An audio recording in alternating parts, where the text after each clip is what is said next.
My daughter pressed a pen into my hand and told me to erase our surname from mine. I am Alma Drescher, 75 years old, a former newspaper photojournalist in Vermont, the kind who spent winters shooting high school hockey in fogged rinks and summers at county fairs ankle-deep in dust. I carried Nikons until my fingers knotted and my back stiffened. Then I learned to love the feel of a light mirrorless, but I never stopped printing with my elbows in the smell of fixer. Tonight I stood under white lights in our town library, atrium, and the banner above the staircase read, "The Drescher Legacy." And the only name missing on the printed program was mine. The crowd held paper cups of cider and applauded my daughter as if she had invented our family. Margot Drescher is my only child, a sharp, elegant woman who understands rooms the way I understand light. She runs her life like a campaign and talks about heritage as if a story were a ladder, in the middle of donors and librarians and neighbors who used to buy Girl Scout cookies from her. She told me the brand would be cleaner if I changed my name on every document and online account to remove Drescher. She said it calmly, like asking me to shift my chair. She had chosen this space on purpose. The library smelled like fresh paint, and the new wings skylight turned the late afternoon into a bright sheet of glass. The trustees had dressed up for it. The board chair's pearls winked whenever she nodded. Children in the upstairs reading nook leaned over the rail, legs swinging, watching their parents clap. A small quartet in the corner played something, gentle enough not to interrupt speeches. On the table beside me lay a neat stack of programs, heavy paper, serif type, and under the heading Family Archive Curator there was only Margot's name.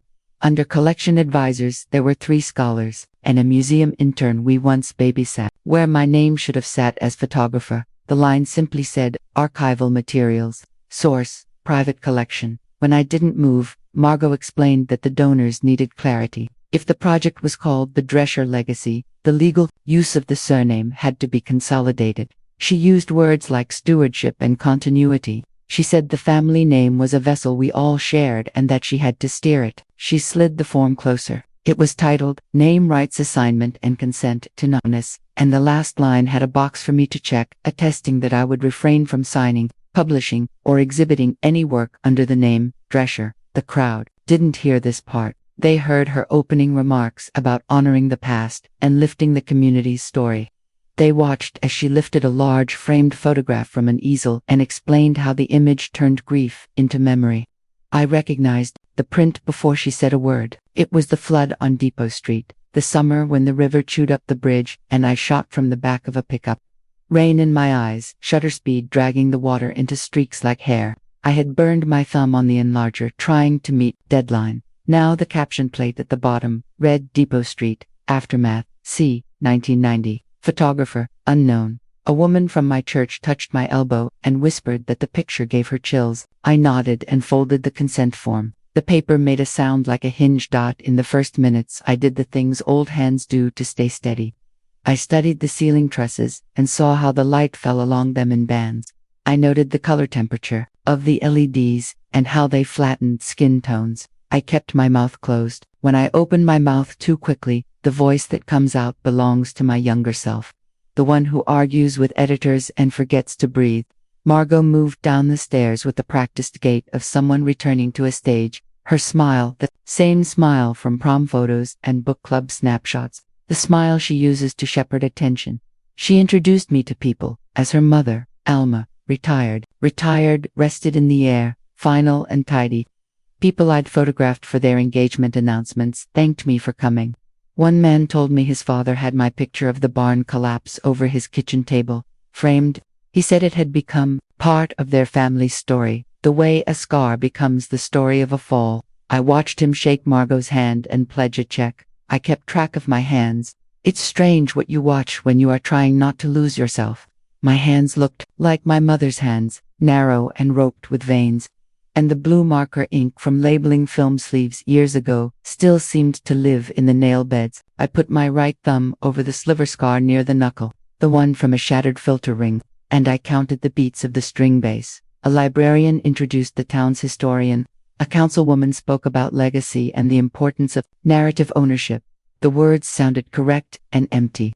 When people ask me how I know a photograph is the one, I tell them it doesn't flinch. It looks and keeps looking. Here, everyone was looking at an idea. Margot turned to me for a moment during her second set of remarks and said she was grateful. I had chosen to step back so the project could reach its potential. She said it diplomatically, with the gentle gravity people use for retirements and memorial services.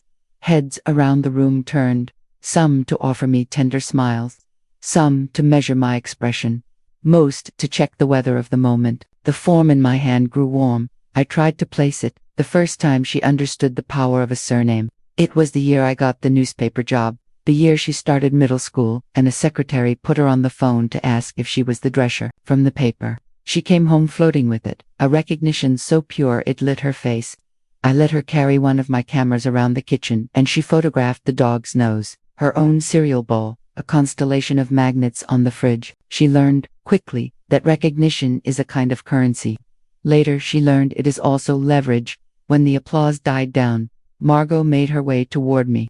She introduced the man beside her as the project's legal consultant, but he didn't stay long enough for me to catch his name. I didn't need it. I know the look of a person who will be paid by commas and clauses.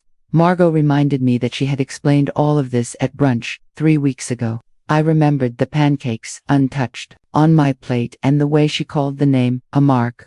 She said the mark had to be consistent or else the audience would get confused. She said if I loved the work, I would want it to be seen by as many people as possible under one banner. She asked me again to check the box. I didn't agree, and I didn't argue. I told her I needed to see the captions before I could consent to any consolidation of credit. She told me the credit would live in a separate document the public didn't need. The public, she said, responded better to a single voice. She said fragmentation was the enemy of impact. She said the choice was mine, but donors were watching. The donors were watching. A man in a scarf that cost more than my car 2 decades ago gave me the kind of nod reserved for fragile things. The board chair with the pearls looked relieved to see me holding a pen. The quartet stopped long enough between pieces to create a pocket of quiet that made the sliding of paper sound obscene. I looked at my daughter's name on the banner and felt the weight of my own in my mouth like a coin. In a glass case nearby, a display of cameras sat as if tools were relics. A Nikon F2 I used until the light meter died, and a Pentax I borrowed after a house fire took an entire block felt like old friends behind glass. Margot had written the labels for them too. She had given them dates and brief biographies and stripped them of the grease of my fingers. A teenage volunteer approached carrying a stack of donor certificates. He asked where to place them. Margot pointed toward the far wall where photographs hung in measured rows, each spaced evenly, every frame matching. I don't hang pictures like that at home.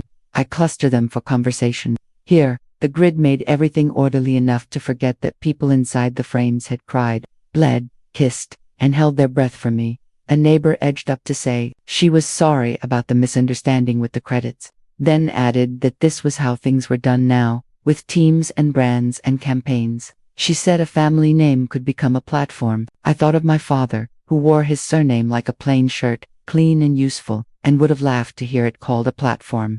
He spent weekends teaching me to see when the sun left winter and became spring.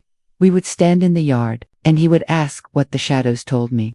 The name Drescher wasn't a platform then. It was a fence post and a stew pot and a church bulletin and a workshop bench. Margot guided me to the donor's table for a photograph. She stood on my left, angled just enough to look open to the camera. The legal consultant hovered behind the photographer taking the event pictures with his flash and his clipboard. I kept my face neutral and my shoulders back. The camera popped. I imagined the JPEG's file name and knew it would contain my surname in a way I could not control. After the photographs, Margot returned to the microphone to announce a partnership with a regional museum and an academic lab that would help digitize the archive. She talked about future exhibits and traveling shows. She said our story deserved to be seen beyond our town. People clapped like they were sending a ship to sea.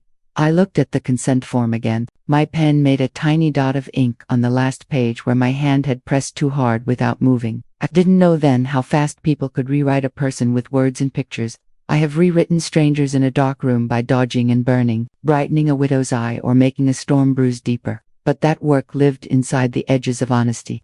If the eye wasn't bright, the story of her grief was. If the storm wasn't so black, the road was. Tonight, I watched my own life touched by hands that didn't know the smell of stop bath.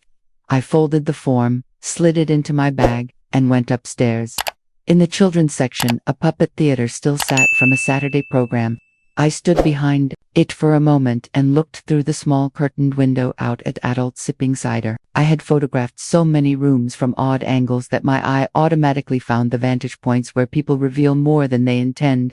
Behind the puppet curtain, I read the poster on the opposite wall. It was a quote about stories being how we remember we are human. Someone had drawn a heart beside it in marker, and the heart had bled into the paper. When I came back down, Margot was greeting a couple who run a local foundation. She said something about intergenerational stewardship, about bridging the past and the future, with a clear voice. She saw me and told them I was the reason she believed in narrative. She introduced me as the woman who taught her to hold a camera steady in a crowd. She said I had agreed to let the project carry the name forward. I felt the room tilt. The couple shook my hand and congratulated me on knowing how to pass a baton. There is a little ritual. I used to perform in the newsroom before a late-night assignment. I would tap the metal edge of the desk twice with my ring finger and whisper the name of whoever I loved most that year.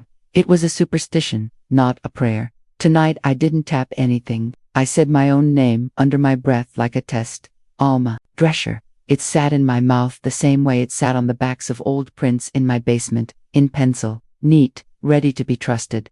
I didn't sign. Instead, I picked up one of the programs, uncapped a felt tip from the registration table, and wrote 3 words under the title, in letters big enough to be read through glass. I wrote, "Not for sale." Then I rested the program in the empty space, on the easel, where the flood photograph had been, leaned just so, as if it had always belonged there. People walked past and pretended not to see it. A boy stopped and mouthed the words silently, then glanced up at me and then at my daughter.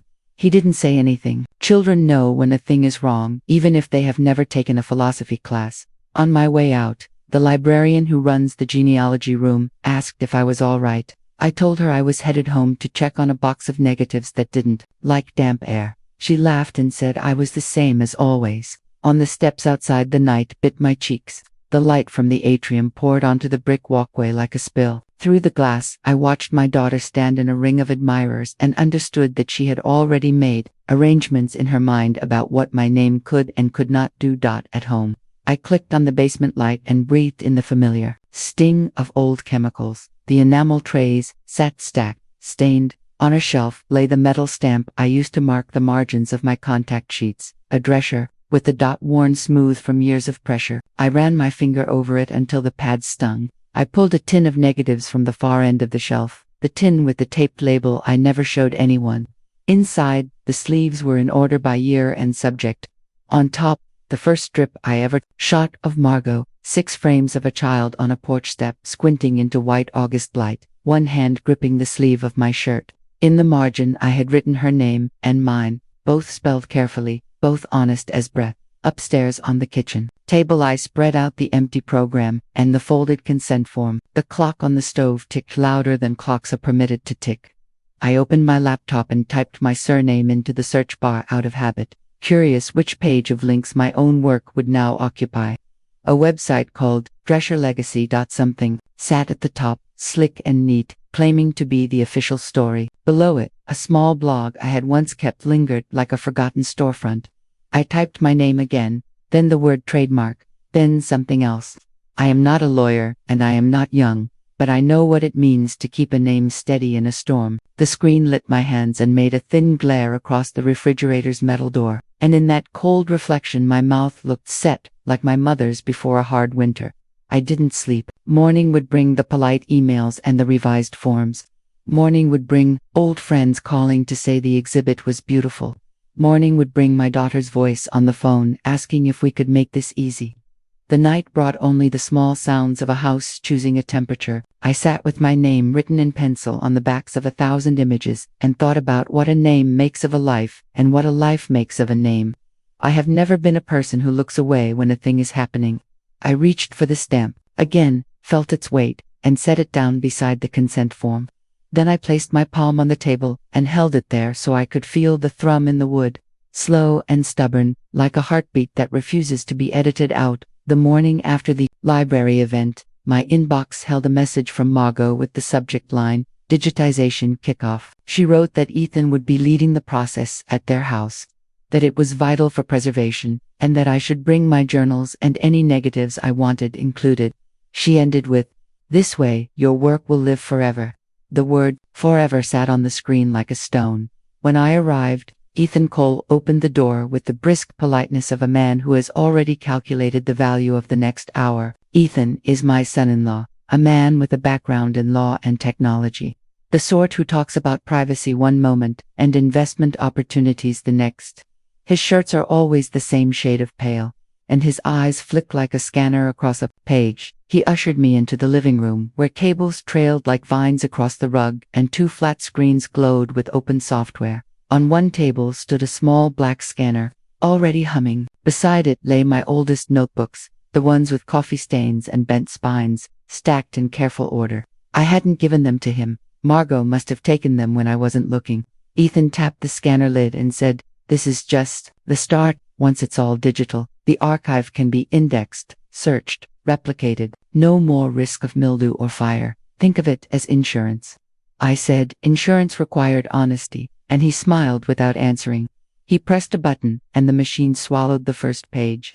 On the screen, my handwriting unraveled into typed lines, but when I read the text aloud, I saw words rearranged, commas shifted, sentences tightened. It no longer sounded like me.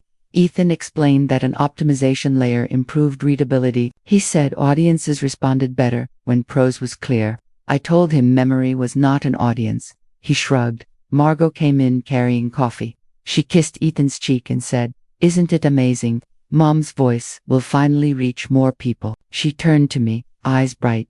"The program can even generate audio in your tone. Accessibility is everything." She clicked an icon, and my voice emerged from the speakers, smooth, steady, not mine. It read from a page I remembered writing after my father's funeral, but the sentences were not what I had written. Where I had described his hands folded on the casket, the voice said his legacy lifted the family forward. It sounded like a campaign slogan. I told them it was wrong. Ethan answered that memory is always interpretation, that technology only makes the interpretation cleaner. Margot added, "This is how families survive now. If we don't shape our story, others will." The scanner swallowed another page. My words became someone else's. I left the coffee untouched and asked for my notebooks back. Ethan said once, scanned, the originals would be returned, but they needed them a few days. He placed his hand lightly on the stack, as if guarding property. Margot told me to relax, that everything was safe here, that the family name would shine brighter. She said, "You always told me to see the light. This is light." I heard the faint whir of the scanner again, and knew another piece of me had been converted. At dinner that night, I pushed peas around my plate. The television murmured in the corner with a documentary voice. I thought of the voice they had built from me, the counterfeit timbre, the false lines. I imagined strangers listening, believing it was mine. The thought hollowed me. I picked up the stamp from my desk drawer, the one that still reads a Drescher. I pressed it into an old envelope until the ink bled through. The letters came out, crooked, but they were mine. I left the envelope on the counter, a small flare against erasure. The next morning, Margot called to say the museum director, Thomas Hall, was eager to see progress. She said Ethan had already uploaded sample files, and the board was impressed by the clarity. She said clarity as if it were truth. I asked what the caption read. She hesitated, then said, "Source, Drescher, Legacy Project. Not Alma, not Mother, not me." I walked to the library and asked the reference librarian how copyright worked. For personal writings, she pulled a thin book from a shelf and said it was complicated, but authorship was automatic. She looked at me and asked gently, "Do you want to protect something, or someone?" I told her sometimes those were the same. She nodded like she understood. That afternoon, Ethan sent a link to a demo. I clicked and saw my childhood kitchen recreated in pixels. The table where we shelled peas rendered in 3D. My own words narrated, over it by that smooth, false voice. Only the details were wrong. The wallpaper color, the calendar on the wall, even the way the light entered the window. It was memory without blood. It was heritage without bone. I shut the laptop.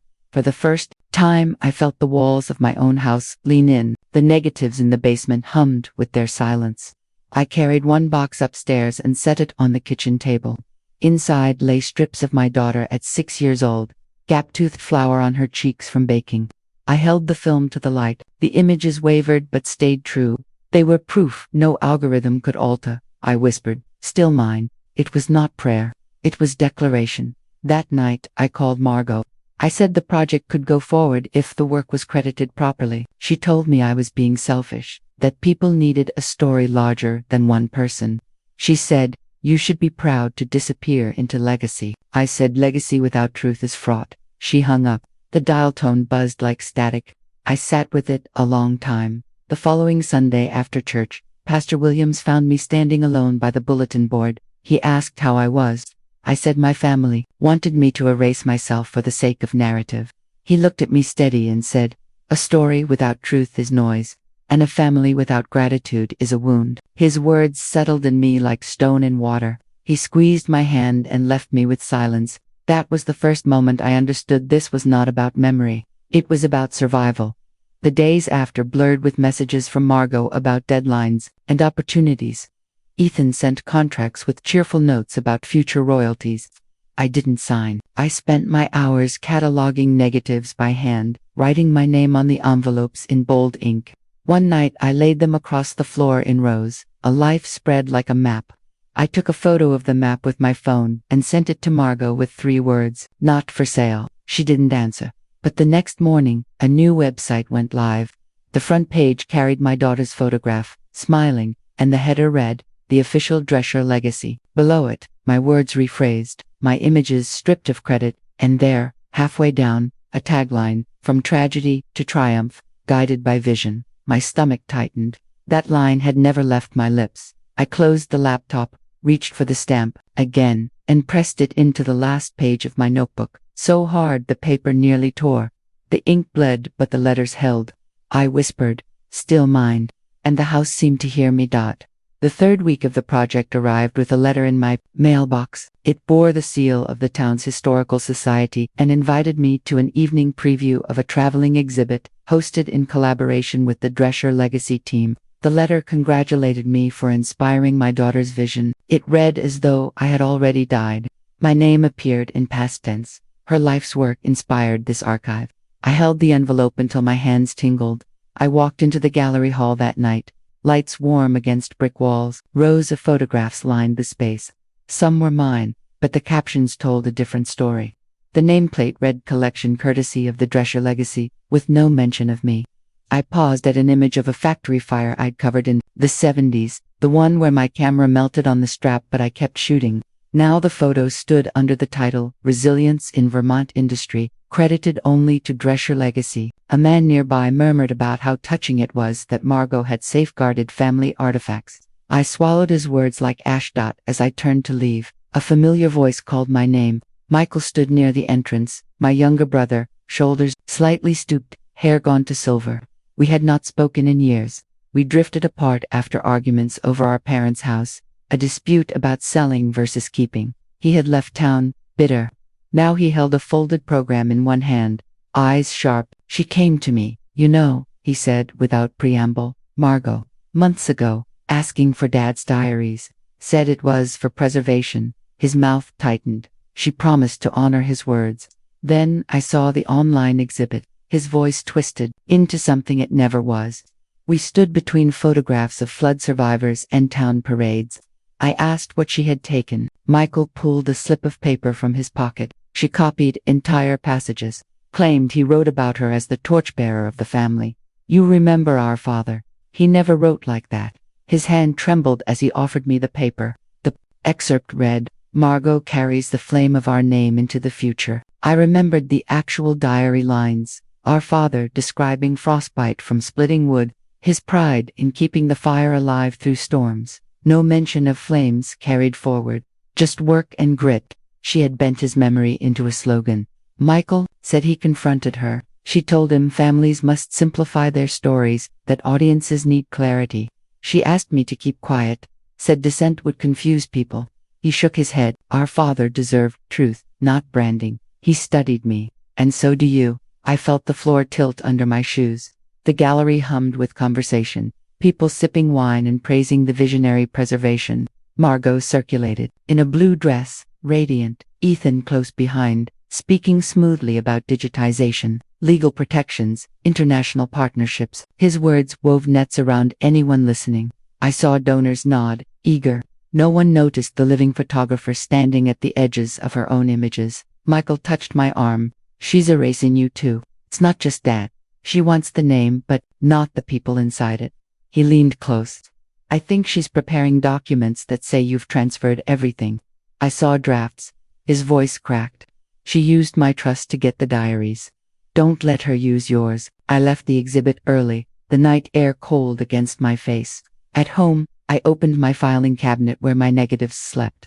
I pulled a folder labeled 1985 and spread the strips on the kitchen table. The town fair, the Ferris wheel glowing. Margot, at 10 years old with cotton candy. My handwriting on the envelope read, County Fair, August. I compared it with the online catalog I opened on my laptop. There, the same photo appeared with the caption, Generations of Resilience, symbol of continuity, no mention of me, no mention of that summer's laughter. Only a phrase that sounded like a politician's line. The disconnect struck like a slap dot. The following morning, Michael came to my door. He carried a cardboard box sealed with tape. These are the last of Dad's journals. She didn't copy, he said. I want you to keep them. I can't trust her with them. I cut the tape and saw the spines, leather-worn ink fading. The smell of our childhood attic rose up. I traced the first page, our father's handwriting, cramped but steady. Planting season begins. Alma took photographs of the field. My throat closed. Proof of my place in his eyes. Proof she could not erase. I asked Michael why he came now after so many years. He looked tired. Because if we let her rewrite us, we vanish. And I've been absent long enough. His admission carried weight. I felt an old wound shift but not heal. We sat at my table, silent, as morning light touched the negatives spread between us. Later that week, Margot called. Her voice was clipped. Why did you involve Michael? She demanded. You know he undermines everything. I told her Michael had a right to his own history, she snapped. History is what people believe. That's what matters. Dad's journals don't change that. I answered quietly. Truth matters to those who lived it. She hung up. That evening I found a new email from Ethan. Attached was a draft contract labeled Legacy Consolidation Agreement. The terms stated that all images, writings, and associated rights from the Drescher family would be unified under the stewardship of the Drescher Legacy Project. In exchange, I would receive an annual stipend in recognition of contribution. At the bottom, my name appeared already typed in the signature block. I sat staring at it until the screen dimmed. I didn't sign. Instead, I opened the box Michael had given me and chose a diary entry at random. Our father had written about Alma developing photos late into the night, light leaking from under the darkroom door. He wrote, her dedication frightens me sometimes, but it will outlast me. Those words held me upright. The next day I walked into the town clerk's office. I asked about registering copyright for personal photographs and journals. The clerk raised her brows but handed me forms. It's paperwork, not magic, she said, but it draws a line. I filled in blanks, my hand steady. When she stamped the first page, the sound echoed like a shot. A line had been drawn. Back home, I placed the stamped forms beside the negatives on the table. For the first time in weeks, the house felt anchored. I thought of Margot's face at the exhibit, glowing with applause that wasn't hers. I thought of Ethan's smooth assurances, of Michael's wary warning, of our father's cramped script. The narrative they were building was a tower on sand. Mine was stone, rough but true. I knew this was only beginning. They would push harder, cloak their demands in polished language, dangle money as a bribe. But the weight of the diaries in my hands told me I wasn't powerless. They wanted me invisible. I intended to remain visible, one stamped page at a time. Grace arrived on a Saturday afternoon. Unannounced, her backpack slung low, earbuds dangling. She had always been a quiet child, more screen than eye contact, but that day she seemed charged, restless. She sat at my kitchen table and pulled out a glossy booklet. The cover bore the same branding I had seen at the exhibit, the Drescher Legacy, in sleek lettering, across a sepia-toned image of our family farmhouse. She said her mother wanted her to study it for a school project about heritage. She opened the pages and read aloud passages that made my jaw stiffen. It says here that you never cared for documenting family life, that you were more interested in strangers than your own blood. Is that true? Her question cut sharper than any critic's review. I asked her to hand me the booklet. She resisted at first, clutching it like homework. When I finally held it, I saw captions beneath photographs I had taken my daughter in: a Halloween costume, my husband repairing a fence, even Grace herself as a toddler in a swing. But the text erased me. Each photo was credited to Legacy Archive, and the accompanying narrative described a lineage of resilience, curated by Margot. My presence was either diminished or absent. Grace tapped a paragraph. Here it says, Mom kept the records because you were too distracted. She looked at me as if asking me to confess. I told her the truth, that I had taken every one of those pictures, developed them with my own hands, sleepless nights in the dark room. Grace frowned. But Mom said you forgot things, that you mixed dates, that you weren't reliable. She scrolled on her phone and showed me a web page. The digital archive mirrored the booklet, with my work stripped of credit, my life bent into someone else's script.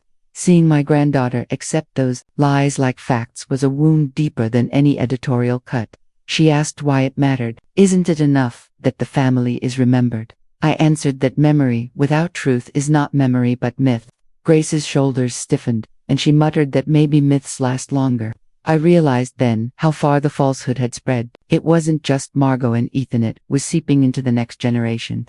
My granddaughter's sense of identity was being built on lies told in my name. Later that evening, while Grace lounged on the couch scrolling, I retrieved a box of negatives from the basement. I placed a strip on the light table and called her over. It showed Margot at her high school graduation, arms raised, sunlight catching her gown. In the margin, in my handwriting, the date and location stood clear. I asked Grace to compare it with the caption in her booklet, which claimed her mother had preserved the moment. Grace's face shifted. She traced the handwriting with her finger. "This is yours?" she asked quietly. I nodded. "Every frame carries my mark." She bit her lip but said nothing more. The next day, Margot called in a clipped voice. Grace came home confused. She said, "You're undermining the project. Don't drag her into this."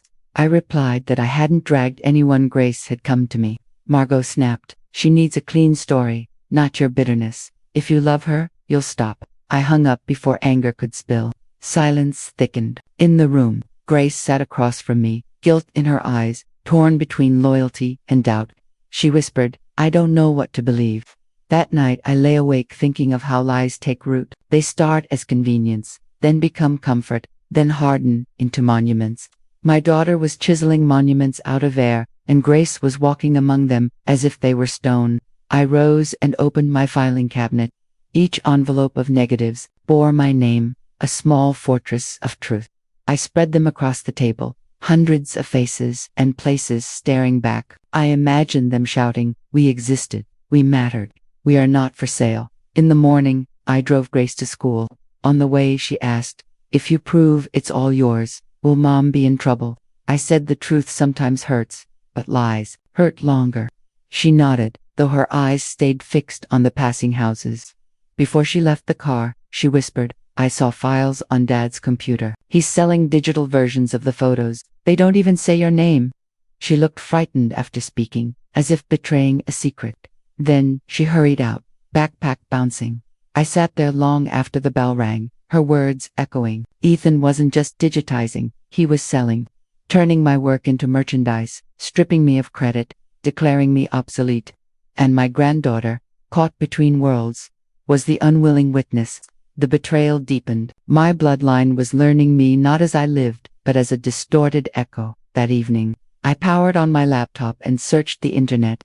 Within minutes, I found listings on obscure art platforms, high-resolution digital files of my photographs, marked as rare archival pieces from the Drescher legacy. Prices climbed in bidding wars. Buyers commented on the authenticity of heritage. Not once was my name present. It was as if I had been erased while still breathing. Rage stiffened my spine, but beneath it lay sorrow that strangers were purchasing my life while my granddaughter doubted I had lived it. I printed the pages as evidence and stacked them beside my negatives. Paper against paper, falsehood against fact. I thought of Grace's uncertain eyes, her whispered confession. She had cracked the door. It was my duty to push it open. One evening, I walked past the bookstore on Main Street and saw my daughter's face in the window. A stack of hardcovers rose in a neat tower, their jackets glossy under the light. The title was The Drescher Legacy, a family story of resilience. I froze on the sidewalk as if the pavement had tightened around my ankles. I had not written a word of it, yet my life was spread across those pages for strangers to consume. I went inside and picked up a copy. The cover photo was one I had taken a winter street after an ice storm. Branches bent like ribs, two children trudging with sleds. My name was nowhere. On the first page, the dedication read, "To my mother, who taught me nothing lasts unless we craft the right story." I gripped the book so hard the spine creaked. I opened at random. The chapter painted me as inattentive, self-absorbed, a woman who buried herself in strangers' lives while neglecting her own child. She wrote that I left Margot hungry at the table while I chased fleeting moments with my camera. She described a house littered with undeveloped film and a daughter raising herself. Every sentence was poison, crafted to make me smaller. I knew the nights she twisted into neglect were nights I shot town meetings, fires, weddings assignments that kept our lights on. Her tuition paid, she had turned sacrifice into abandonment. I bought the book. The cashier, a young man, smiled and said, "Everyone's talking about it. Your daughter is brilliant." I carried the weight of those pages home like a stone on my chest. Later that night Grace came by again. She had a copy in her backpack, marked with sticky notes. She said her teachers praised it as a model of memoir. She pointed to a section and asked, "Did you really tell Mom she'd never be good enough?" My breath caught. I had never spoken those words. I told Grace the truth. I used to tell her mother that good was not enough when truth was at stake. Grace looked confused, then admitted, "It's hard when the book sounds so sure." I turned to another chapter. It claimed I missed Margot's piano recital because I was photographing a flood. I remembered that night vividly. She had begged me not to come, embarrassed by her own mistakes, and I had stayed home, waiting with Coco. She had rewritten even her own shame into my absence. I closed the book before my hands tore it apart. The next day, Michael arrived carrying an older journal of our fathers. He set it beside the memoir and opened both. The differences leaped off the page. Margot had copied entire phrases, then bent them. Where our father had written of Alma taking photographs late into the night, Margot had written, "My mother locked herself away, chasing images of strangers while ignoring the child who waited for her." Michael shook his head. "She's rewriting all of us." His voice carried both fury and sorrow. I asked him why she needed to cut me down to build herself up. He said power tastes best when taken from blood. A week later, the library hosted a reading. I attended, sitting near the back. The room was packed, townsfolk shoulder to shoulder, eager to hear Margot speak. She stood at the podium, radiant, her book propped in front of her. Ethan hovered at the edge, managing details, always watching. Grace sat in the front row, clapping hardest. Margot read aloud passages that twisted my life into a cautionary tale. She described me as brittle, incapable of warmth, a woman who saw life only through a lens, never with her eyes. People nodded, murmured sympathy, even cast glances my way, filled with pity. I sat still, face cold, while my own daughter dismantled me in public. Afterward, townsfolk lined up for her signature. She smiled, posed for photos, signed page after page. One woman near me whispered, "She overcame so much with a mother like that." I pressed my nails into my palm until they hurt. As the line, "Finned," Grace ran to me, holding her signed copy. She said, "Is it really that bad, Grandma? Were you really that cold?" Her eyes were searching, desperate for clarity. I placed my hand on her shoulder and said, "Look beyond the words. Look at the photographs. Do they show a mother absent or present?" She frowned, unsure. Ethan called her back, his voice smooth, and she hurried away, clutching the book. At home, I spread photographs across the table. Every smile, every birthday cake, every quiet moment of laughter, proof of presence. I compared them to the lines in the memoir that painted me as empty. The contrast burned. Lies dressed as literature were seeping into the town's memory, and even into Grace's belief.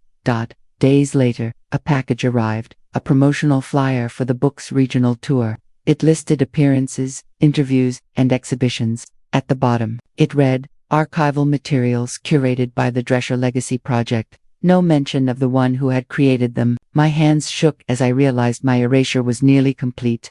That night, I dug out a single envelope from the back of my cabinet. Inside lay the photograph I had never shown anyone. Margot as a toddler, curled in my arms, her small hand gripping my collar, my face tired, my eyes unguarded, but the image pulsed with tenderness, proof of love, proof of truth. I held it to the light and whispered, "This will not be theirs." The next morning, I walked to the courthouse. The clerk asked what business brought me. I placed a stack of negatives on the counter and said, "Protection." She handed me forms for copyright registration. I filled them with deliberate strokes, each line a defense. When the stamp landed, I felt something shift. For the first time in months, the tide had not taken me. I had set a stone in its path. I left the courthouse carrying that stone in my chest. My daughter's book might sell. People might believe her words. But the truth now had ink, registration, proof, and I intended to use it. Snow had started to melt along the church steps when Pastor Williams found me standing alone. He asked if I was well, and I told him the town was celebrating a story that didn't belong to them. He listened without interrupting, then said, "A family name is a covenant. When it's broken, the wound isn't just private, scars the whole community." His words struck deeper than sympathy. They carried judgment and a quiet warning. The following week, I walked past the community center and saw posters for an upcoming lecture series titled The Drescher Legacy, Lessons from Vermont History. My photographs, my negatives were printed in large format, mounted on foam board, each credited to the Legacy Project. In one, a mother lifted a child above floodwater. In another, a line of firefighters carried hoses against smoke. These were images I had risked frostbite and burns to capture. Strangers paused to admire them, then spoke of Margot's brilliance. I slipped away before anyone recognized me. At home, I searched deeper into the website Grace had shown me. Among the galleries, I found a section labeled 3D Collections. Clicking through, I saw my photographs transformed into spinning digital models, frames dissolving into objects sold as rare collectibles. Each bore the stamp of authenticity from the Drescher legacy. The bidding had already begun, some climbing higher than any paycheck I'd earned. They had not only stolen my name, they were auctioning my eyes. I printed every page, spread them on the table beside my registration forms. The proof multiplied until the wood grain was hidden. My house looked like a crime scene, except the crime was against memory. I thought of Grace scrolling through lies, of Michael surrendering our father's journals, only to see them twisted, of my daughter speaking in auditoriums about resilience while erasing the one who had documented it. I called Ethan. His voice came smooth as glass. "It's all perfectly legal. Digitization creates new forms of art. You should be proud to inspire it." I asked if he understood what theft meant. He laughed lightly and said, "Ownership is a matter of contracts, not feelings. We're building something that will outlast you." He said, "Outlast," as if I were already gone. I hung up before my temper could spill. That night, I returned to my basement and pulled out the old camera I had kept, though its shutter stuck. The weight in my hands reminded me of everything I'd endured to build this archive. My name had been carved into contact sheets, typed in captions, whispered by editors on deadlines. It was not a brand. It was labor. I pressed the cold body of the camera to my forehead and swore I would not let them finish the erasure. 2 days later, Pastor Williams visited. He brought a pie wrapped in foil, but set it aside, serious. He had attended a planning meeting where Margot spoke about streamlining the family narrative. She used the phrase, "a mother's sacrifice of relevance." He said the room applauded, but he felt chilled.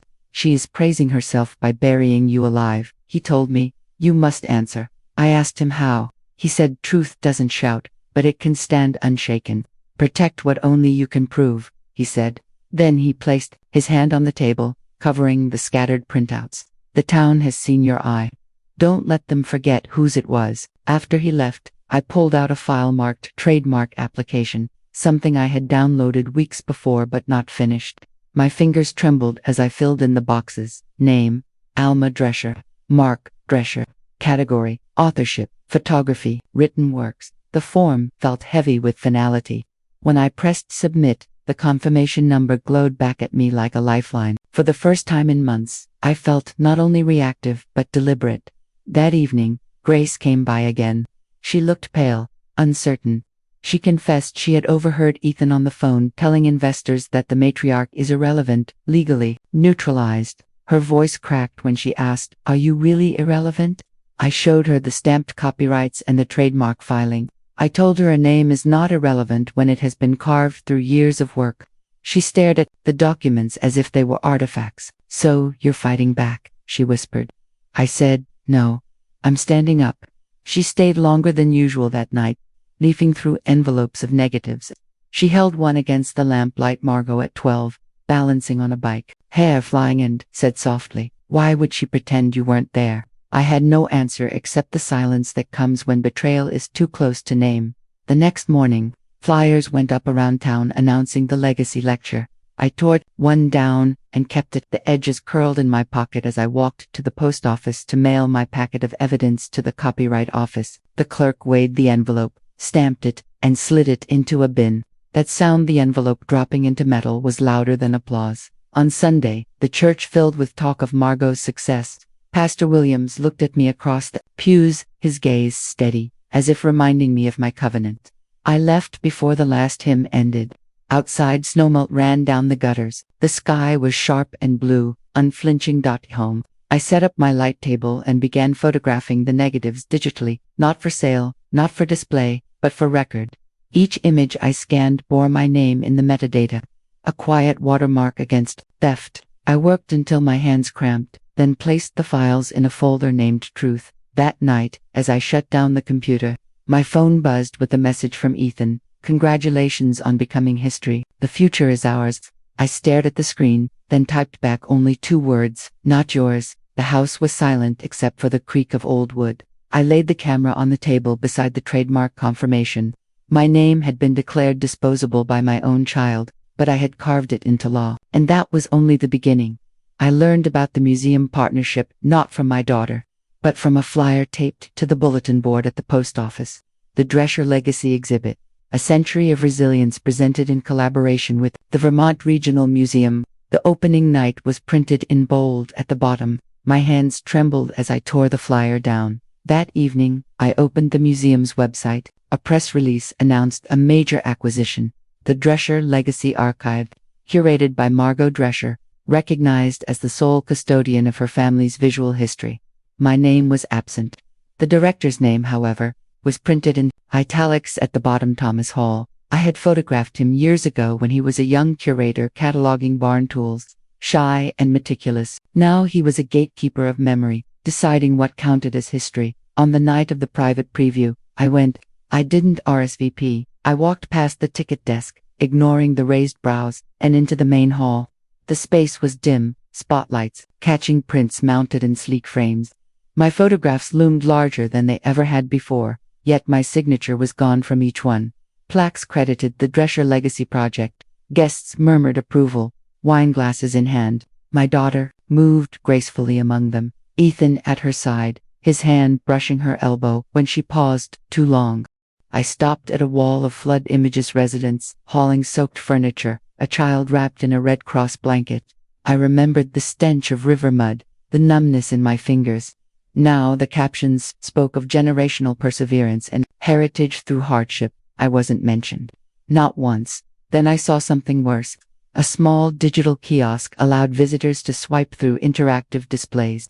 A prompt read, "Meet the anonymous artisan behind the legacy." When I tapped, an AI-generated face appeared, a softened amalgamation of features, not mine, not anyone's. A voice played, calm, generic, feminine, reciting lines I had never spoken. I wanted my work to live beyond me, through my daughter, who gave it meaning. I staggered back. They had replaced me not only in words, but in flesh. From the corner of the hall, Thomas Hall approached. His hair was thinner now, his glasses perched lower, but his voice was steady as he greeted me. "Alma, I was told you wouldn't be here." I answered, "I wasn't told this was happening at all." He frowned. "Margot assured us you had stepped aside." I asked him, "Do you see me standing here? Do I look gone to you?" He hesitated, then gestured toward a bench. Away from the others, he lowered his voice. "I won't lie. There are questions among the staff. Some of us noticed inconsistencies in the archive. Dates shifted, captions too polished. But Margot produced contracts, digital registrations, support from donors. On paper, she holds the rights." He studied my face. "Unless you can show Otherwise, I pulled a folder from my bag, photocopies of copyright filings, stamped and dated, bearing my name. His eyes flicked over them quickly, but before he could respond, Ethan appeared at his shoulder, smiling sharp as glass. "We don't need to bother the director with family disputes," he said smoothly. "This is a night of celebration." I told Ethan celebration built on lies rots quick. His smile tightened. "You've had your time. Let the next generation define the name." He ushered Thomas away before he could reply. I left the gallery before the speeches began. Outside, the winter air burned my lungs. I sat on the stone steps, listening to the muffled applause drifting through the walls. My own daughter was inside, taking vows for a life she hadn't lived. Michael found me there. He had slipped out to his coat buttoned wrong, his expression grim. "She told them you're too frail to handle the stress," he said. "Said you consented to let her lead because you couldn't manage anymore." His hands balled into fists. "She's killing you on paper before you're gone." I nodded, the weight of it pressing heavy but not new. Then I showed him the trademark confirmation I had filed. The copyright registrations. His eyes widened. "You've got her cornered." I shook my head. "Not yet, but I've drawn the map." We walked together to his car. Before we parted, Michael put a hand on my shoulder. "She thinks history is written by applause. Prove her wrong." That night I spread my evidence across the kitchen table again. The stamped forms, the trademark confirmation, the printed screenshots of Ethan's online auctions, the flyers for the exhibit, a fortress of paper, fragile yet real. My camera sat beside it, lens cracked but still whole. I wrote Thomas Hall a letter. Enclosing copies of the registrations, I reminded him of the day I photographed him in a barn years ago, dust floating like smoke, and how he had insisted on labeling every tool correctly, even the ones no one would notice. "You knew then that history matters in details," I wrote. "Now the detail is my name." I sealed the envelope and left it by the door for morning. When I turned off the light, the house felt different, less like a tomb, more like a watchtower. They had erased me from plaques, captions, even faces, but I still had the originals. And soon, the museum director would see them too. The museum's grand opening loomed like a storm cloud. Posters hung in shop windows, the local paper ran a feature on the Drescher legacy, and everywhere I turned, strangers spoke my daughter's name as though she had single-handedly built a century of history. Not one mention of me. I had already sent Thomas Hall the evidence. He had acknowledged receipt, his reply measured, cautious. "I will review thoroughly. Timing may matter more than anything." Timing, I knew, meant the opening itself. That was when the lie would be most visible, and when the truth would cut deepest. In the days leading up, Ethan's influence was everywhere. A slick video appeared, online, filled with AI-rendered voices narrating scenes from my life, warped until even I barely recognized them.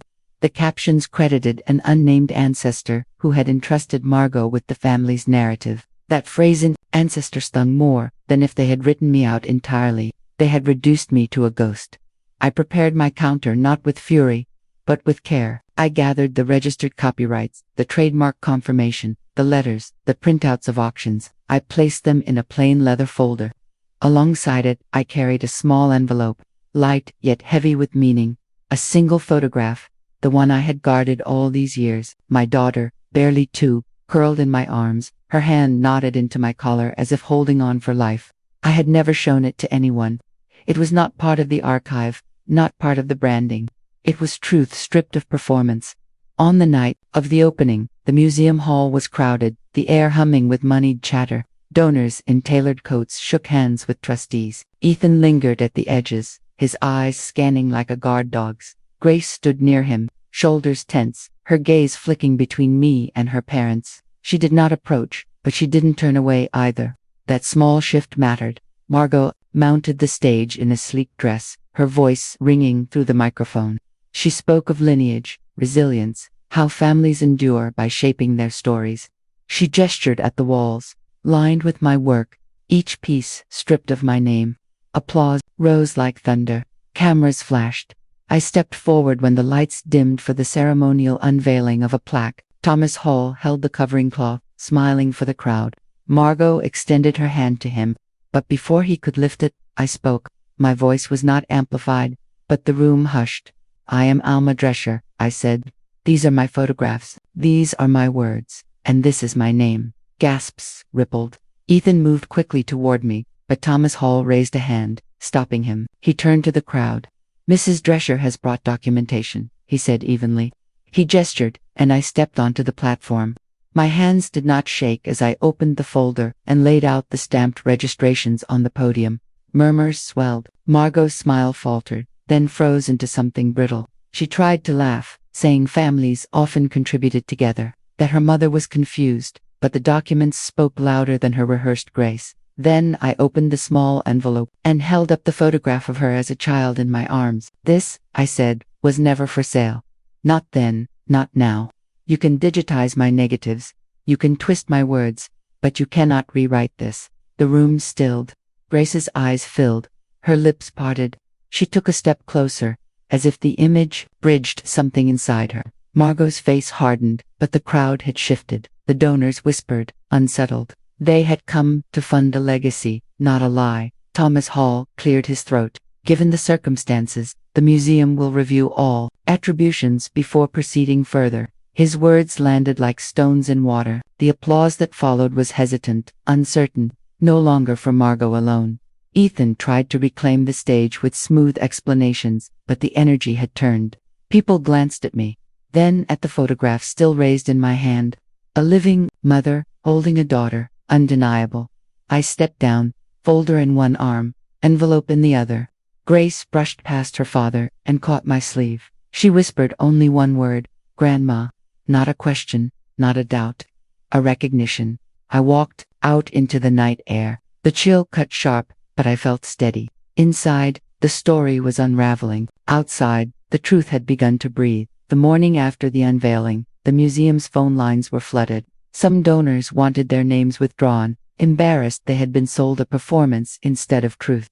Others demanded answers about authenticity. Thomas Hall called me, his tone clipped but not hostile. He said, "You've forced our hand. We can't present the exhibit until the provenance is clear. Your daughter may have jeopardized her entire contract." His words carried no triumph, only the weight of institutions protecting themselves. By noon, Ethan appeared on my porch. No charm this time. His jaw was tight, his coat unbuttoned. He said, "You've humiliated us. You'll regret it." I stood in the doorway, folder of registrations in my hand. I answered, "What I'll regret is if I let you sell lies with my name erased." His eyes flickered, calculating. Then, he left without another word. I watched him stride to his car, shoulders stiff with a man who had lost control of his narrative. That evening, Margot came. She didn't knock hard just once, then stepped inside like it was still her house. Her eyes were red, but her voice sharp. "You've ruined everything," she spat. "The museum, the book, the contracts they're unraveling. Do you realize what you've done?" I told her calmly. "I've done what you forced me to, protected the truth." She laughed bitterly. "Truth doesn't matter. People believe what they're shown. You've always been naive." I opened the small envelope on the table and slid the photograph across to her. The one of her as a child in my arms. She froze, her fingers hovering. I said, "This was never yours to sell, never mine to market. It is simply us. That's what you've been trading away, thinking you could replace love with branding." She looked at the picture for a long moment, her mouth tight, then pushed it back. "I don't need your relics," she whispered, and she walked out without looking back. 2 days later, news broke that the museum had canceled the exhibit. Sponsors withdrew. The regional paper ran a story about ethical concerns surrounding the Drescher Legacy Project. Margot's book sales plummeted after the publisher suspended distribution pending fact verification. Ethan's online marketplace accounts were frozen, flagged for fraudulent provenance. My daughter and her husband had built their fortune on a structure of borrowed bricks, and I had pulled one out. The collapse was theirs to endure. Michael came to my house that night with a bottle of cider. He raised his glass and said, "You've outlasted them." Dad would have been proud. I shook my head. "This isn't about outlasting, it's about refusing to vanish." He clinked his glass against mine anyway, his eyes softer than they had been in years. Grace came too, slipping into the kitchen quietly. She handed me her copy of her mother's book. The pages were dog-eared, margins scribbled. She whispered, "I don't know what to believe anymore, but I know you were there. I've seen the negatives." I placed the photograph of her mother in her hand. She looked at it as though seeing a new language. Keep this, I told her. Not as evidence, but as memory. She nodded, pressing it to her chest. In the following weeks, silence fell around Margot's house. The curtains stayed drawn, the driveway empty. Ethan was seen once at the bank, stone-faced. My daughter stopped calling. For the first time in years, the absence felt like relief. I did not rejoice in her fall, but neither did I mourn. Now, I sit at my kitchen table, the trademark certificate framed on the wall behind me, the envelopes of negatives neatly stacked, each one bearing my name. I look back, not with bitterness, but with a cold clarity. My child tried to erase me, and nearly succeeded, not by killing me, but by rewriting me. And I learned something that may sound harsh, but it is true. Sometimes your own family will choose their ambition over your existence, and you must be ready to defend yourself as if they were strangers. The lesson is not that love fails, or that blood is meaningless. The lesson is that gratitude cannot be assumed, and truth will not defend itself. I thought my work, my sacrifices, spoke loud enough. I was wrong. Silence invites erasure. You have to sign your name, press your mark, guard your history. If you don't, someone else will write over it. So, to those watching, who have felt small in their own families, who have been told their years of labor are irrelevant, don't wait for permission to protect what you've built. Don't wait for applause. Document it, claim it, stamp it in ink or law or stone. Not for revenge, but because your life deserves to remain yours. If my words reach you now, let them carry strength. You are not invisible, unless you allow yourself to be. Stand, even if it means standing alone. I did, and I am still here. And if you want to walk with me into the next story, stay close, subscribe, and I'll meet you again.